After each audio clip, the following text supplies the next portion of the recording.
For the final time, this is the final word, India-England Daily. Adam Collins with you, Geoff Lemon with me, who's going to tell us all about the Indian victory in the space of 30 seconds.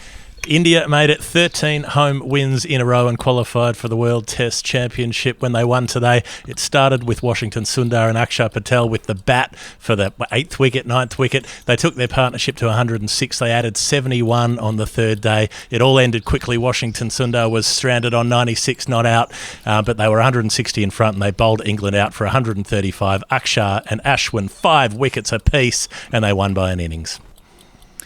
That'll do, Geoff. Nicely played for the final time in the series. You've got it underneath the 30-second wire, I'm pretty sure. I don't really know where to start. Maybe the best place to take it is to the Ashwin-Axar axis. They finish with 59 wickets in the series at 12.83. 59 wickets, and Axar didn't play the first Test match. It's quite an extraordinary return. 5 for 48 and 5 for 47, respectively. They went blow for blow, and England never looked likely to make it to a fourth day once they got on top of them just after the lunch break. Yeah, those two together throughout the last 3 Test matches. I think Axar was about 4th for the most wickets in a debut Test series. Ridiculous returns that he put through. And I suppose we can look at the way they work together. Right arm and left arm orthodox spinners, obviously, turning it the other way from one another. What stood out to me with Axar Patel's bowling was that there wasn't much in the way of tricks or variations. It was all about, because he was tall, he got bounce. But the main weapon he had was just super consistent. He very, very rarely bowled a short ball. He very rarely got cut by any batsman. He didn't bowl full tosses. He bowled at super accurate length, and then he just put more work on the ball sometimes than others. So sometimes it turned pretty big, sometimes it was quicker and skipped on. And when it did turn big, it tended to bounce a lot as well because he put more revs on the ball and his height made it bounce. And so that just made him awkward and uncomfortable. Didn't matter what pitch he was bowling on, and it didn't matter what day of the series it was. England were never comfortable facing him. Yeah, so Axar, I suppose it's something to be said for the least sexy craft in cricket. I mean, bowling finger spin by definition is a relatively boring thing to do, but it reinforces that if you do it so well, if you land in the same spot, a bit of natural variation, he was quite outstanding. 4 5-wicket hauls through the course of the series, 32 wickets all up for Ashwin, who was player of the series. I mean, with the bat at Chennai, of course, in that second innings, even getting into the series, you think about the second innings in the first Test match, sure they were going to lose, and it looked that way a long way out after England batted big the first time around. But Ashwin, 5 wickets there, gets himself in. We talked about how important that might be. And ever since then, he's been all over England. He spoke after play around how much homework he'd been doing on each player, and it paid off every time. Yeah, exactly that. Homework gate, not a problem for Ashwin. But also the fact that 8 player of the series gongs is by far the most by an Indian player. Tendulkar got 5. Ashwin's got 8. That's right. A lot. It's a lot of times to be the most valuable player in a Test series. It does partly reflect their home dominance over the last 10 years or so, in that he's had a lot of opportunities to be player of the series, but that he's consistently put himself up there, and being that dual threat with bat and ball really helps to get those sort of awards. So he was hugely important, and I think Rohit Sharma as well. That can't be underestimated, given how many questions there were, even when Rohit came back in Sydney. Having been in quarantine and all the rest of it, and came back to open the batting, there were still a lot of punters, a lot of the Indian public questioning whether Rohit Sharma should be there, whether he should be making way for these new players coming through. And in difficult conditions, he's been by far the most important player. 345 runs in the series, averaging 57. It's pretty significant that, so he was averaging that. Rishabh Pant was averaging 54, I think. Washington averaged 90. Aside from Joe Root, none of the England players averaged over 30 in the series. And so there's your difference, really, if you just want to look at it in terms of the runs scored, that India did have consistent contributors who managed to make runs even in difficult conditions, and England didn't. Yeah, especially Rishabh Pant. I mean, that century yesterday earned him the Player of the Match award. To consider that India were at one stage yesterday 146 for 6, and 26 hours later they've won by an innings in 25 runs. It's quite remarkable. I mean, those consecutive partnerships between Rishabh and Sundar, then Sundar and Axar, who made 43. We neglected to mention that off the top. But in the case of Washington, we talked a lot yesterday about Rishabh, but Washington to again influence a Test match. He wouldn't have expected to be playing Test cricket this year. India. And now the balance he provides to that side, where he ends up in the batting order, I mean, fantastic, as I mentioned yesterday, fantastic problem for India to have, and cruelly cut off. He made an unbeaten 89, I think it was, in the first Test match, and he ends up with 96 here. India losing 3 wickets in 5 balls, I think it was. He didn't get to face another delivery on 96. We've often reflected on India's flimsy tail. 8, 9, 10, 11 don't often contribute many runs for them, certainly before they bolstered their lower middle order in Australia. And unfortunately, his bowlers let him down, but he handled it pretty well, Geoff. Yeah, he walked off without, he didn't crack the big ones, he didn't throw anything around, didn't kick anything, unlike some others. Just sort of had a little smile and walked off the field and gave the crowd the salute. And I think that that shows the kind of maturity and calm that he's got. It wouldn't have made Mohammad Siraj feel any better, and there is that contrast, I guess, that that Ishant Sharma's been able to hang around for some long periods before, and Siraj did get Ashwin to his century in Chennai, but wasn't able to do it today. But it also didn't matter in a lot of ways. There's the arbitrariness of worrying about 100, but that innings had pretty much won India the Test match by that point. A lead of 160, even if England had been able to make them bat again, it wouldn't have been chasing anything much. And it was calculated, the way that Axar Patel and Washington Sundar went after England's bowlers, England's spinners notably, on the third morning. They didn't go after James Anderson, they didn't really go after Ben Stokes, but they went after Dom Bess immediately, and they went after Jack Leach. And I thought it was the right move from Root to give Dom Bess the ball first thing in the morning and say, I'm going to trust you to start the day afresh and hope for things to get better. And they didn't. It got clobbered down the ground for 6, went for a 4, got dragged after 2 overs. But Jack Leach didn't really go any better than Dom Bess after that. He got smashed around just as much, but there's not the same narrative around Leach being a fragile bowler, whereas this idea of Bess has sprung up now. So Leach stayed on and kept bowling, even though they were taking plenty from his work as well. Yeah, I should say I was pleasantly surprised by the moderate coverage of Bess overnight. I thought it might be a bloodbath, but there was kind of a broader acceptance that it's a long-term project with him. We do need to talk about England, Geoff. I might refer to my notes for some of this. So Joe Root walked out in the last 4 innings of the series in the 5th, 8th, 1st and 7th overs respectively.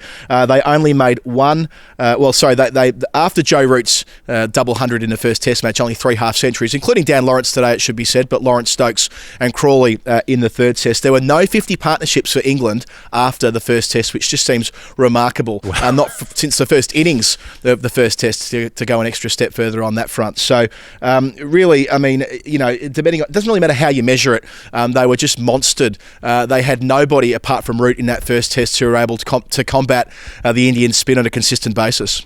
Yeah, and you could see the contrast in terms of the way those spinners bowled, in that England spinners kept giving away scoring opportunities frequently enough that the pressure never built. And then when England came out to bat, we mentioned how well Ashwin bowled before, but if you look at some of the specifics of it, there's a ball that he bowls to Zach Crawley that absolutely shreds, that turns about 1.5 meters past the batsman, goes away for 4 byes. I think it was given as leg byes, even though it didn't touch anything. And then the very next ball is an off break that goes straight on with the new ball and takes the outside edge of the bat. So he's worrying about that turn, Zach Crawley, and then he's got the one that goes straight on to slip. Johnny Bairstow comes out and he gets the in-between one, the moderate spin that just turns a bit and takes sort of the inside half of the bat, and he clips it away to leg slip and he's out first ball. And so that was Ashwin and the way that he monstered the top order. Suddenly they're 2 down again. Suddenly Root's in early again. And Root just had to counter-attack. There wasn't really much point doing anything else at that point, 150 behind. I think that he figured all he could do was try to score quickly and see if they could somehow wipe off that deficit. He played the sweep shot a lot. He top-edged Axar Patel quite a lot. Looked a bit dicey on a few occasions, and then settled down into his work for a little while and made it to 30. Yeah, I think Root did all that he could do, really. You could see what Stokes was trying to do as well, the lap sweep, trying to take the game back to India a little bit, but it was all in vain. Bairstow, his last 9 Test innings against India, 6 ducks, an average of 5.8, which are just chastening numbers to say the least. One more stat I missed out on before. England have made 5 of their lowest 10 scores against India in Test cricket in this series alone, which again is well, it says it all, doesn't it? Sometimes the numbers tell the entire story. story. But you go through it, after Crawley and Bairstow were out with consecutive deliveries, Sibley, super unlucky actually, completely middled a sweep shot, deflecting off the short leg, bobbling up. When it rains, it pours, and all the rest of it. We already talked about Stokes. I don't necessarily. Pope tried to use his. I don't buy into that necessarily, that you're unlucky to have it come up off the short leg, because it happens quite often in Test cricket when you've got on a spinning track with catches round the bat. You're pretty likely to hit short leg, and you see it relatively often in those conditions that a catch will pop up. So I don't think you can necessarily say, if you're going to play a sweep shot with what Jim Maxwell calls the roadblock standing right there, that is a roadblock. You will hit that player, and you can be caught. So maybe that is something with shot selection and accuracy of shots that you have to think about. You're a tough judge, Geoff, because he did absolutely middle it. But anyway, you're right. There was a short leg there. Pope tried to use his feet, reversed a couple of times, but was eventually out-stumped to Rishabh, who did well to collect after deflecting onto his stomach. We saw earlier in Rishabh's career as a gloveman, he wouldn't have taken that. But, we said on the podcast a couple of days ago that when one discipline's going well, the other often follows. And by the time they were 91 for 6 at the tea break, there was no way that this was realistically going into a fourth day, and it was downhill skiing from there, which means that India, Geoff, finished top of the World Test Championship ladder, the inaugural World Test Championship ladder, which means they've earned the right to play New Zealand at Lord's in June. Yeah, and that's going to be massive. Obviously, they'll need to pick a different kind of team, but they can, because they've got the fast bowling to prosper there. They've got Jasprit Bumrah, who you would imagine would love the slope there. They've got Ishant Sharma, who would love it just as much. Will Mohammad Siraj be in that mix? Does Umesh Yadav come back into that mix? Does Bhuvneshwar Kumar get a gig if he's fit, given how prolific he can be with swinging the ball? And then they've got the possibility of Hardik Pandya coming in as a fourth seamer who could bat in the top 6. Then they've got this wealth of spinning all-rounders. Maybe Washington Sundar's days at 7 or 8 are over, but maybe he comes up into the top 6 somehow. Maybe Rishabh's batting as high as 5. Exciting possibilities for what they could put together. And New Zealand as well, who've got Kyle Jamieson, who was a monster at home in the Test matches in home conditions there, and might be able to conjure some of the same sort of work over in New Zealand. And then their sort of quick battery of Lockie Ferguson and Matt Henry and Trent Bolt and Tim Southey and all of the rest. It could be a real classic. Yeah, it's a tantalising prospect. We saw how well India's team has bowled in 2018 in a losing effort, and their depth has only got better since then. I mentioned the final being at Lord's. It might be down at the Rose Bowl in Southampton. I think that's yet to be confirmed. But nevertheless, they will be in England to play in that final in June. Geoff, before we finish off, we should do for the final time on the India-England Daily our Hall of Fame. I'll throw to you first. All right. Well, I'd also like to do our player of the day for the final time, which is Axar Patel for me, given the runs he made in that partnership, the support that he gave to Washington, and then the wickets that he picked up later in the day. But he also gets in the Hall of Fame for just how badly he screwed the pooch when it came to Washington's 100, because there was no rush. Washington's on 96, but they've put on 100 together. They're batting beautifully. It's the last ball of an over, and Washington drives it straight to mid-off, and somehow Axar Patel is thinking, I've got to turn over the strike and give him the strike so he can get his 100, as though it's the last 10 balls of a one-day international or something. He tries to take off from the non-striker's end. There's no run there. Washington says go back. He turns around to go back. He gets run out. But it's the last ball of the over, so that means that Ishant Sharma's on strike for the next over. Stokes has got an entire over at the number 10 and potentially the 11, swings one in and nails Ishant on the ankle first ball. And then Mohammad Siraj, who played really well in Chennai to get Ashwin to his 100, just didn't get behind the line of the ball. He swished at a couple, and then he swished at another one on his stumps and got clean bowled. And so poor old Washington had to watch from the other end. But it was all down to that run out from Axar Patel, the player of the day, who did not do so well in that particular instance. You'll like, Geoff, the fact that he's got a bowling average which is lower than George Lohman's at the moment as well, Axar. He's 27 test wickets through, I think, at 10.59. I wonder how long he can keep up that all-time great status.